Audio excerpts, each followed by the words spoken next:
ডালপুরি রেসিপিটা তো আগেই শেয়ার করেছি, আজকে শেয়ার করছি নিরামিষ টেস্টি আলুর দমের রেসিপি। এটা বানাতে প্রথমেই একটা কড়াই তেল, আলু, নুন, হলুদ দিয়ে ভেজে তুলে নিতে হবে।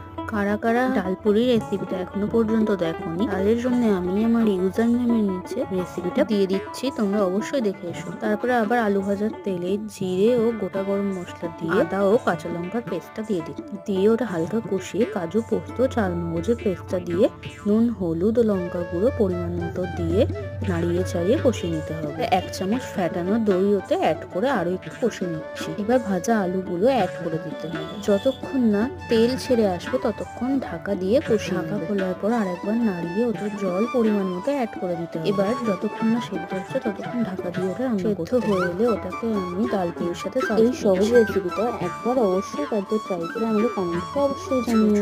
এতটাই, দেখা হচ্ছে নেক্সট কোনো ভিডিওতে।